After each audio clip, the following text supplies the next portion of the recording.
Hi guys, it's Jessica D 1987 coming at you guys again with a recipe.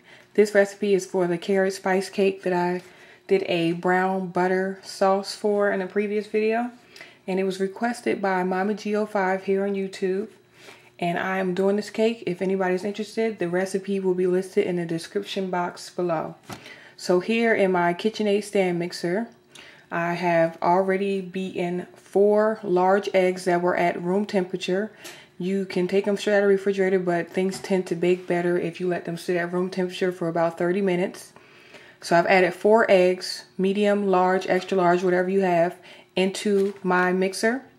And I beat them for about 3-4 minutes until they got nice and frothy like you see here. Now I'm going to add in 1.5 cups of white granulated sugar, and I'm going to stream it in while the mixer is going on about medium speed. So if you guys can't hear me, that's what I'll be doing.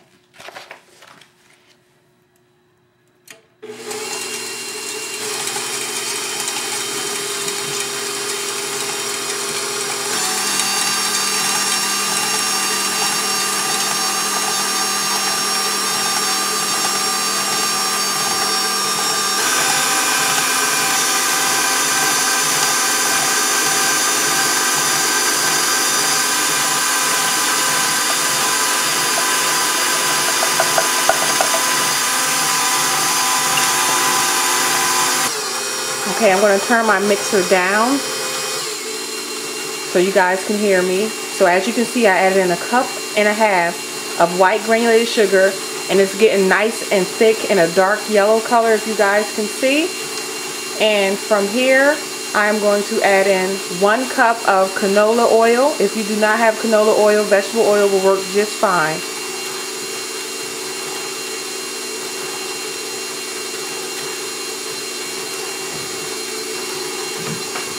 So at medium speed again, I'm going to add in the oil.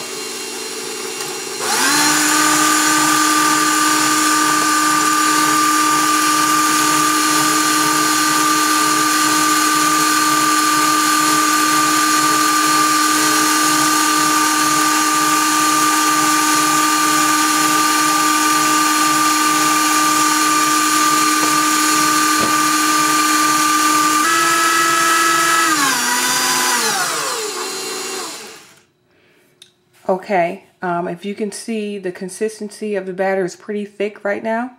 And at the end of the 1 cup of canola oil, I had 2 teaspoons of pure vanilla extract that I added in. And you can add that in with your oil to kind of skip a step. All right, the next step is you're going to go ahead and preheat your oven to 350 degrees Fahrenheit. And you can go ahead and butter either your bundt pan or a 13 by 9 inch pan, or 2 round cake pans, a 9 or 8 inch. Butter and flour those. And if you're using the cake pans, go ahead and line those with parchment paper. So in this bowl here, I have some of my dry ingredients. In here I have 2 cups of all-purpose flour, 1 teaspoon of baking soda, 1.5 teaspoons of baking powder, a 1/2 teaspoon of salt, and now I'm going to add in my spices because it is called carrot spice cake. So in here I have 1 tablespoon of ground cinnamon, 1 teaspoon of ground nutmeg, 1 teaspoon of ground ginger, a 1/2 teaspoon of ground cardamom, and 1/4 teaspoon of ground cloves. And you can use any combination of herbs that you like. These are what I had in my cabinet, and you can use more or less depending on your taste. But like I said, this is a carrot spice cake. So I'm going to go ahead and add that in. Okay, from there, I'm going to quickly go ahead and combine my dry ingredients. And I'm going to show you guys in just a second what you want it to look like.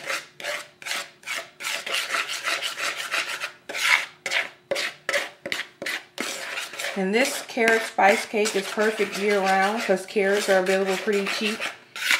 And most people have these spices in their cabinets already. Even if you just have ground cinnamon and nutmeg, that would be a great start for this spice cake. But it's perfect for the holidays because right now, people are into that. And this is what you want to look like, a light brown color. So after you have already beaten up your dry ingredients, you're going to go ahead and add them to the wet ingredients that's in your mixer, and you're just going to beat it until it is just incorporated. So I'll be back when that's done. Okay, one more thing that I forgot, guys, is that you want to add in a half a cup of applesauce or crushed pineapples. I tend to use applesauce because it gives it more flavor, especially the cinnamon applesauce that you guys can get from the grocery store. Any brand will do, but it adds a lot of moisture to the cake. If you do not add crushed pineapples or applesauce, you will have a very dry cake, and nobody likes dry cake. So I'm going to go ahead and add in 1/2 cup of applesauce to the wet ingredients.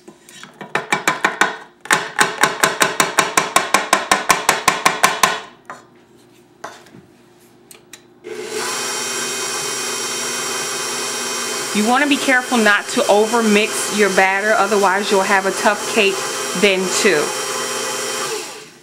So I've added that in, and I'll be back when I have the dry ingredients mixed in. Okay, I've added in my dry ingredients, and I've added them in all at once.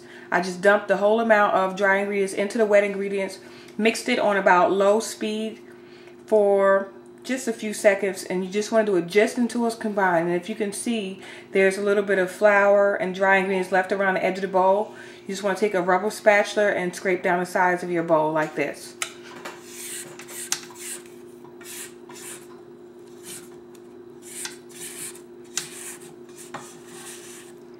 And you want to make sure you get down at the bottom as well to kind of mix in all your ingredients.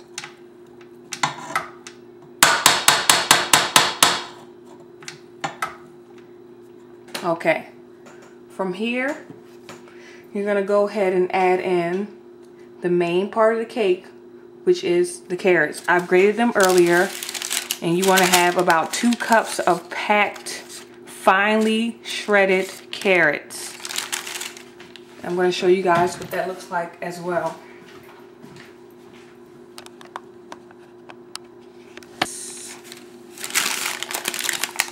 So it's just like this. You're going to dump it all in. And it's good to put it on parchment paper. That way it's a quicker pour and an easier cleanup. So once that's in there like that, you're just going to mix to combine it. And then you're going to pour it into your prepared pan. And you're going to bake it for about 40 minutes. If you're using a bundt cake pan, it can take up to 1 hour. Just keep an eye on it. Stick a toothpick in the center and make sure that it comes out clean, and you'll know it's done. So when the cake is done, I'll be back to show you guys what the finished product looks like. Stay tuned.